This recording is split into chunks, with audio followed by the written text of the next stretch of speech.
One of our guests of the day, the other one today, is a man you may recognise, or maybe you don't. Jordan Peterson has achieved that rare feat, becoming a global superstar academic.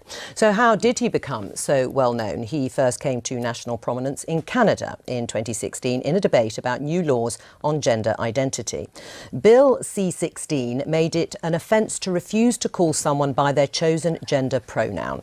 Jordan Peterson argued that this would infringe free speech, while some supporters of the bill said he was advocating prejudice. From there, his YouTube star took off, and he has now over 1 million subscribers. And his videos, where he talks everything from identity politics, which we've touched on, to the Bible, to Disney movies, have been viewed over 150 million times. Gosh, that's about the same number of viewers we have on this programme. Last year, he supported ex-Google employee James Damore, who had been fired for suggesting men and women have different interests due to biological differences. And his latest book, 12 Rules for Life, has taken him on a global tour promoting his ideas, and just this week he sold out the 1,000-seater Emmanuel Centre around the corner here in Westminster. So Jordan, you've done endless interviews, you've been publicising your book, and they've generated plenty of heated debate. No, I actually sold out the Apollo. It had 5,000 seats. All right, stop boasting. Do you think, though, because of the heat that has been generated, that your views have been misrepresented at times? Oh, definitely, but that's, that's part and parcel of the process. I did take a very forceful stance, let's say, against some of the excesses of the radical left-wingers, and it's in their best interest to paint me as somehow a figure of the extreme right, because then I don't have to be contended with. But, I mean, it's easy for people's views to be oversimplified in a very large public debate. I mean, in terms of some of the issues, I mean, you say you've been painted as an extreme right-winger. No, some people have tried that. Not very successfully, but they've tried it. And you came to prominence in part over your opposition to this law that we just talked about in Canada, proposing the use of preferred pronouns for transgender people. Just for clarity... Mandating them. Yeah. Right. Saying that you should do it. No, but that you had to do it. Right, you had to do it by law. But just for clarity, do you think a trans woman is a real woman? I don't really like the way those questions are formulated. I don't know what that means. What do you mean a real woman? Well, I'm asking you, in your mind, it depends what you think a real woman is, but do you think a trans woman is a woman? No. Why not? Because I think that women are capable, generally speaking, of having babies, and they have female genitalia, and they have an XX chromosome, and I think the biological markers are relevant. Doesn't necessarily mean that I don't think that people should be treated with respect and dignity if they happen not to fit easily into a gender category. That's a different issue. Right. But it's a matter of definition. And I actually think it's a foolish argument in some sense. Because what do you mean by real? Well, I mean, you've just clarified that, though. You don't think that a trans woman is a woman. And do you think that that is what is behind or explains your opposition to this idea of a law mandating you to use a preferred pronoun, is because you don't actually believe that that's the truth, that a trans woman is a woman and therefore you can't use that pronoun? No, that's not my argument at all. Really? Yeah, really. My argument is that the government shouldn't compel voluntary speech. No, but I know what your argument is, and no, you've made it very clearly. But that's exactly it. There's no motivation behind it. But you don't believe I wouldn't put is a everything woman. online in my life to take the stance I did unless I had thought that through very deeply. And I've thought it through very deeply. There aren't hidden motivations that have to do with some arbitrary prejudice against trans people. Okay. It's pure and simply this. There's never been a time in English common law history where the government compelled speech, and the Canadian government dared to do that. And that was unacceptable. And they masked it with this show of compassion for the oppressed, and I don't buy it. Right, but you would, as I think you said, at an individual level, if somebody asked you, somebody asked you to use a particular pronoun, you would do so. Well, I have. You have? Yes. Right, fine. Yes. Let's talk about feminism. Are you a feminist? No, not as it's currently defined, certainly not. No, well, in any other definition? Well, I think that anybody who doesn't think that the competitive landscape should be opened up for equality of opportunity is not thinking. And so everyone's interests are better served if people have as equal access to opportunity to display their talents and to manifest their talents in the world as possible. So in that sense, certainly. But feminism now, and this is why it's so deeply unpopular, a very small minority of women in the UK identify as feminists. And the reason for that is it's primarily become an ideological weapon.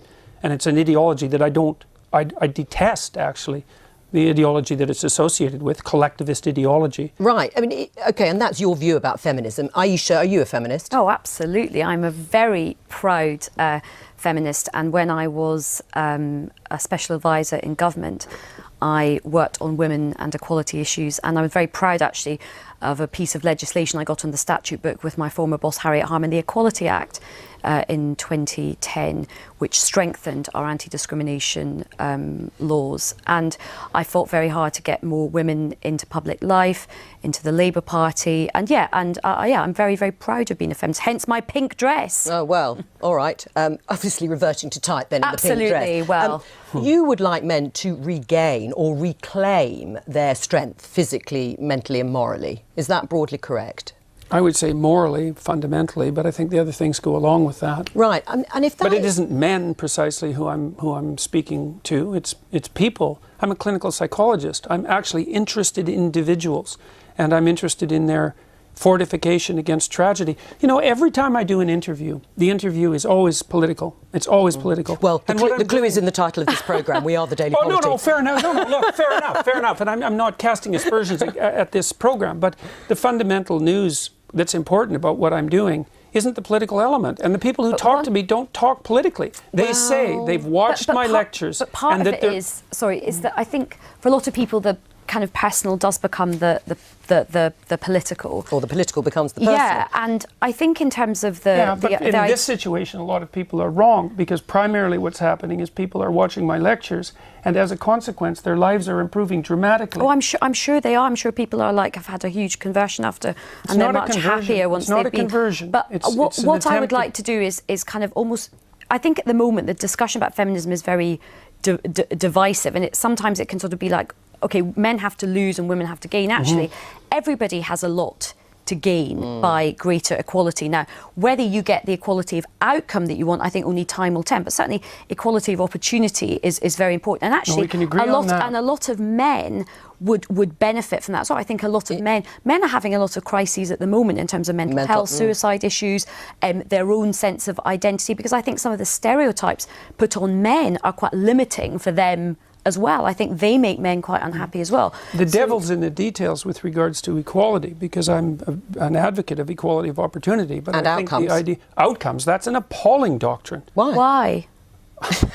All right. Well, because you have to produce an unbelievably potent bureaucracy to make the ever greater and ever finer distinctions that are necessary to enforce equality of outcome. How many group differences are you going to equalize across?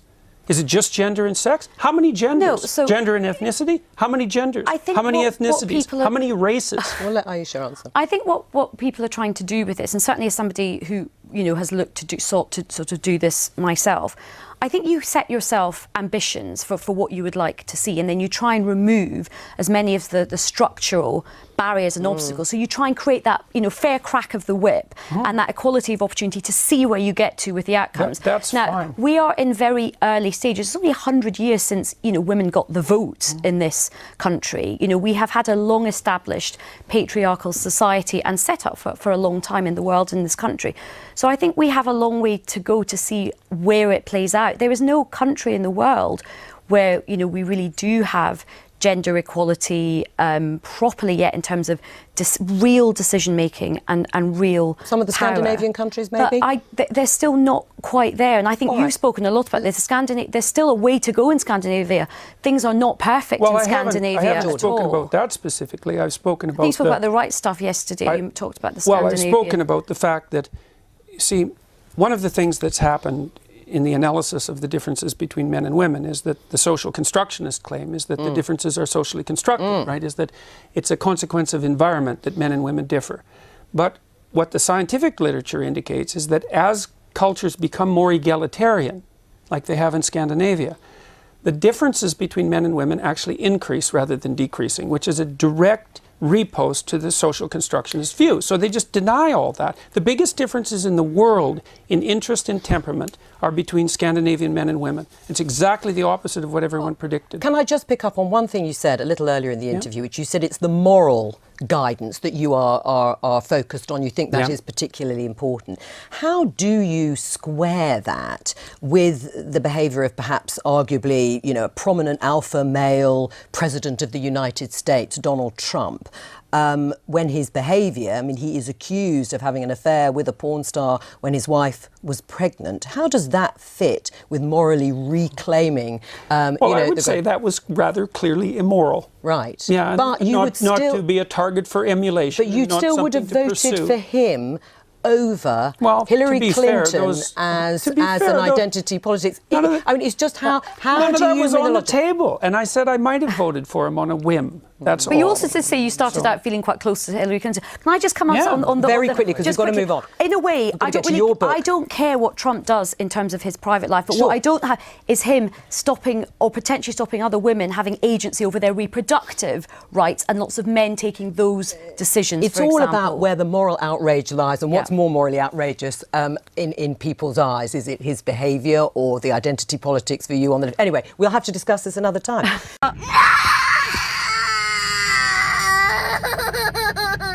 Jace, what do you think?